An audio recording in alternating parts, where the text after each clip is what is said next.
ലഹരിക്കെതിരെ ബോധവൽക്കരണവുമായി Peruvayal super cup football ടൂർണമെന്റിന്റെ രണ്ടാം പതിപ്പിന്റെ തുടക്കമായി. Mavoor sub inspector Ramesh Babu tournament ഉദ്ഘാടനം ചെയ്തു. പെരുവയൽ സൂപ്പർ കപ്പ് ഫുട്ബോൾ ടൂർണമെന്റിന്റെ രണ്ടാം പതിപ്പിനാണ് തുടക്കമായത്. PK ഗ്രൂപ്പിന്റെ നേതൃത്വത്തിൽ സംഘടിപ്പിക്കുന്ന ടൂർണമെന്റിൽ പെരുവയൽ ഗ്രാമപഞ്ചായത്തിലെ 10 ടീമുകളാണ് മാറ്റുരയ്ക്കുന്നത്. കായിക പ്രേമികൾക്ക് ആവേശകരമായ കാഴ്ചകൾ സമ്മാനിക്കുന്ന ഈ ടൂർണമെന്റിന്റെ ഏറ്റവും വലിയ പ്രത്യേകത ലഹരിക്കെതിരെയുള്ള ബോധവൽക്കരണം നൽകുന്നു എന്നതാണ്. യുവതലമുറയെ ലഹരിയുടെ കരാളഹസ്തങ്ങളിൽ നിന്ന് രക്ഷിക്കുക എന്ന ലക്ഷ്യത്തോടെയാണ് PK ഗ്രൂപ്പ് ഇത്തരമൊരു ടൂർണമെന്റ് സംഘടിപ്പിക്കുന്നത്. മാവൂർ സബ് ഇൻസ്പെക്ടർ രമേഷ് ബാബു ടൂർണമെന്റിന്റെ ഉദ്ഘാടനം നിർവഹിച്ചു.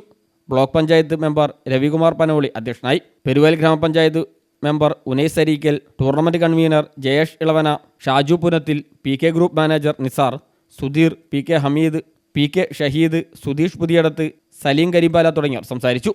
കായലം സ്വദേശിയുടെ കരൾ മാറ്റിവെക്കൽ ശസ്ത്രക്രിയയ്ക്കും പെരുവയൽ പാലിയേറ്റീവ് കെയറിനുമുള്ള ഫണ്ടുകളും ചടങ്ങിൽ കൈമാറി. News bureau, Mavoor.